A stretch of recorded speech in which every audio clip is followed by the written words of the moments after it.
Salam sejahtera bagi kita semua. Izinkan kami, Rizky Gayatri dan Miftah Husaina, mempresentasikan hasil penelitian berkaitan dengan variasi pembentukan lema bahasa Indonesia berlabel Ragam Cakapan atau CAK dalam KBBI 6 Daring.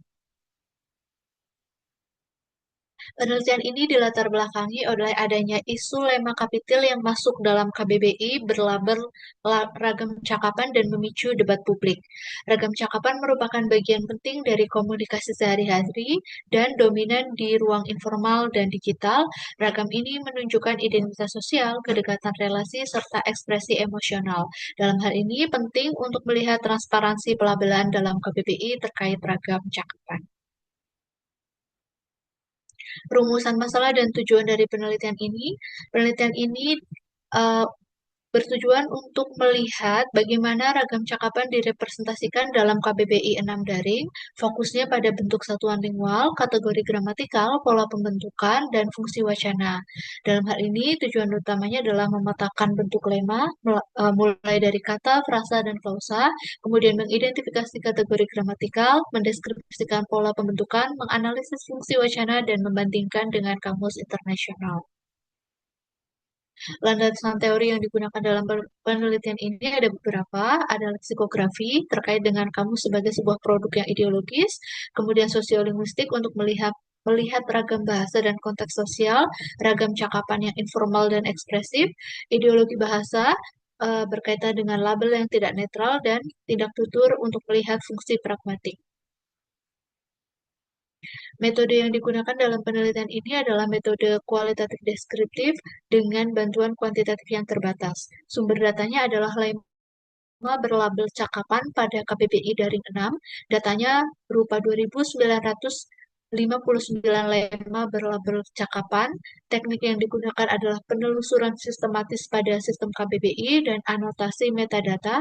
Kemudian analisis dilakukan terhadap pola morfologis, gramatikal, dan wacana. Hasil penelitian menunjukkan atau hasil analisis menunjukkan model entry dan satuan lingual lema berlabel cakapan dalam KBBI Daring 6 diklasifikasikan berdasarkan satuan lingual kata, frasa, dan klausa. Pada hasil analisis menunjukkan bahwa bentuk kata merupakan bentuk yang paling dominan, termasuk kata dasar, kata turunan, dan kata ulang. Dominasi kata menunjukkan bahwa ragam cakapan cenderung mengutamakan efisiensi dan kepraktisan dalam komunikasi. Namun demikian, keberadaan frasa juga cukup signifikan. Frasa dalam ragam cakapan umumnya bersifat idiomatis dan memiliki makna yang tidak selalu dapat diturunkan dari unsur pembentuknya. Contohnya seperti ada-ada saja, yang menunjukkan bahwa frasa digunakan untuk menyampaikan sikap, mengekspresikan respon emosional, sementara itu klausa muncul dalam jumlah lebih terbatas tetapi penting karena sudah memiliki struktur predikatif, mencerminkan tuturan langsung dalam percakapan. Dan secara keseluruhan, variasi kata-kata klausa menunjukkan bahwa ragam cakapan memiliki fleksibilitas struktur yang tinggi dari bentuk sederhana hingga bentuk yang lebih kompleks secara sintaksis. Kemudian analisis selanjutnya akan saya lanjutkan terkait klasifikasi dari kategori gramatikal yang kami temukan dalam 2.959 kata beragam cakapan dalam KBBI 6 Daring. Dalam lema-lema yang kami analisis itu terdapat kelas kata, nomina, verba, adjektiva, adverbia, pronomina, dan partikel yang secara otomatis sudah diklasifikasikan oleh KBBI. Di sini kami hanya melakukan anotasi, terutama pada bentuk selain kelas kata yang tadi, yaitu kami menganotasi bentuk-bentuk ragam cakapan yang berupa frasa dan klausa. Di sini menunjukkan dari data 2.959 kata yang beragam cakapan bahwa nomina dan verba merupakan kategori paling dominan ya dalam ragam cakapan bahasa Indonesia yang ada di dalam KBBI 6 Daring. Nomina di sini untuk kata-kata yang berkelas kata nomina itu disimpulkan digunakan untuk menyatakan entitas, konsep, atau fenomena sosial yang ternyata tidak selalu konkret. tetapi juga abstrak dan ekspresif. Sudah berhubungan dengan fungsi dari kata itu sendiri ya. Contohnya pada kata seabrek, agen, dan sebagainya. Kemudian verba. Verba di sini dalam kata ragam cakapan yang berlabel verba menunjukkan tindakan atau proses yang banyak membentuk turunan atau afiksasi berupa prefiks men. Contohnya kata mengaduk yang kita kenal itu sebenarnya berhubungan dengan kata aduk. Tetapi ketika dia tampil sebagai ragam cakapan, maknanya berubah, yaitu sebagai eh, memiliki makna membuat kerusuhan. Selanjutnya adalah adjektiva. Adjektiva di sini menunjukkan bahwa kata-kata yang beragam, yang merupakan ragam cakapan berlabel adjektiva ini berfungsi sebagai penilai atau evaluatif yang sering mengandung muatan emosional. Contohnya kata amburadul, bacul, dan selanjutnya adalah kata-kata yang berkelas kata interjeksi. Di sini sangat khas ternyata dalam ragam cakapan bahasa Indonesia, khususnya yang dimuat dalam KBBI 6 Daring, karena kata-kata yang beragam cakapan ini menunjukkan ekspresi emosi langsung yang digunakan oleh penutur. Misalnya kata ah, astaga, bah. Kategori lain seperti adverbia dan pronomina memperkuat nuansa makna dan relasi sosial. Temuan penting yang kami bisa paparkan adalah bahwa kategori dalam ragam cakapan ini tidak selalu tidak selalu kaku dan baku tentu ya. Tapi khusus untuk bentuk frasa dan klausa itu menunjukkan makna yang sangat bergantung pada konteks penggunaannya. Selanjutnya, dalam analisis proses morfologis, kami melakukan anotasi kembali untuk melihat bentuk-bentuk dari kata yang beragam cakapan di dalam KBBI 6 Daring. Terlihat bahwa ada kata-kata yang merupakan kata dasar, berimbuhan, reduplikasi, akronim, kependekan, singkatan, dan pelesapan fonologis. Untuk bentuk akronim, kependekan, dan singkatan itu sudah dianotasi secara langsung, secara otomatis oleh KBBI. Kami hanya melakukan anotasi untuk kata yang yang merupakan kata dasar, berimbuhan, reduplikasi, dan pelesapan fonologis. Di sini menunjukkan bahwa ragam cakapan ternyata tidak sepenuhnya lepas dari kaidah bahasa Indonesia. Jadi ternyata ada beberapa penyesuaian. Contohnya seperti kata mengabsen, mencaplok, yang ternyata juga menunjukkan produktivitas afiksasi dan dalam korpus pun beberapa korpus juga acap kali digunakan ya.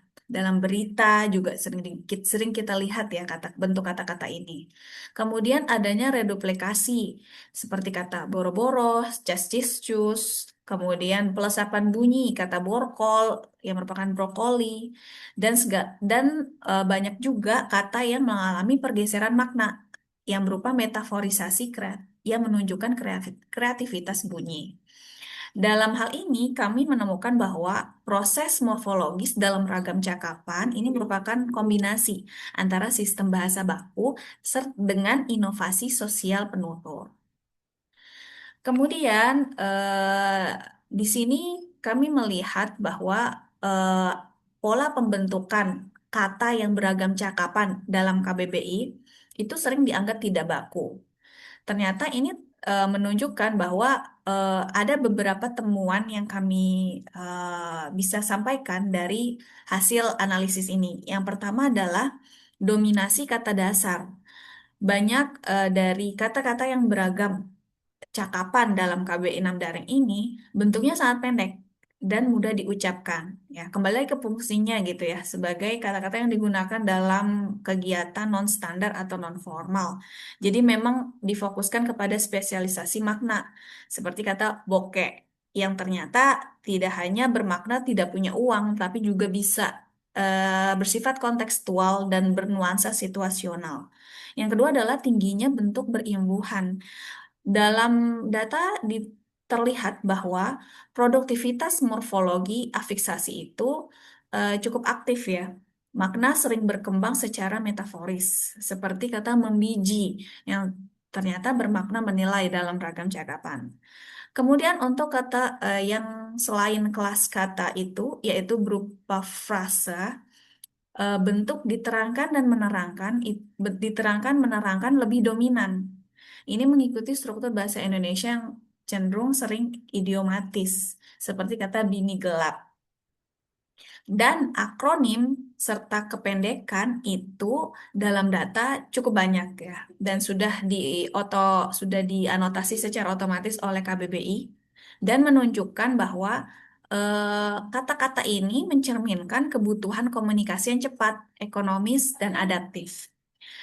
Dan terakhir adalah reduplikasi. Bentuk reduplikasi ini juga cenderung banyak ya di dalam penggunaan kata-kata yang beragam cakapan karena fungsinya kebanyakan sebagai bentuk ekspresif bentuk ekspresi yang menandai intensitas atau emosi penutur. Simpulan sini adalah ragam cakapan ternyata merupakan hasil interaksi antara sistem bahasa dan kreativitas sosial. Kembali lagi. Kemudian berkaitan dengan analisis wacananya ya, yang kami temukan dari 2.959 kata itu, ada 4 kategori fungsi yang ditunjukkan oleh kata-kata beragam cakapan dalam KBBI 6 daring. Yang pertama adalah fungsinya sebagai fungsi ekspresif. Kebanyakan kata itu mengekspresikan emosi atau intensitas. Contohnya kata seabrek, yang menunjukkan sikap subjektif penutur. Kedua adalah fungsi evaluatif, yang merupakan fungsi yang paling dominan. Di sini menunjukkan kata-kata ternyata bisa memberikan, yang terutama yang beragam cakapan, memberikan penilaian terhadap situasi atau objek. Seperti yang berbentuk frasa ya, ada-ada saja. Dan yang ketiga, fungsi humoris atau plesetan. Di sini menunjukkan ada efek lucu atau santai yang bisa berbentuk hiperbola, ambiguitas, atau juga plesetan-plesetan, kebalikan-kebalikan. Seperti kata tos, mabar, unyu, yang digunakan untuk mencairkan interaksi atau mencairkan momen. Dan yang terakhir adalah fungsi identifikasi kelompok. Di dalam KBBI sendiri juga sudah dianotasi secara otomatis kata-kata yang memang berkembang atau diambil dari bahasa daerah atau bahasa asing, sehingga juga memudahkan dalam pengkategorian kata-kata yang menunjukkan identifikasi kelompok. Tetapi tidak menutup kemungkinan juga ya kata-kata yang misalnya berasal dari eh, Jakarta atau Cina yang secara meluas juga digunakan gitu. Tidak hanya orang Cina atau tidak hanya orang Jakarta. Itulah fungsi juga kenapa bisa masuk ke KBBI ya. Contohnya adalah kata capcay, engkoh, bejibun yang ternyata dari bahasa Cina dan sebagainya.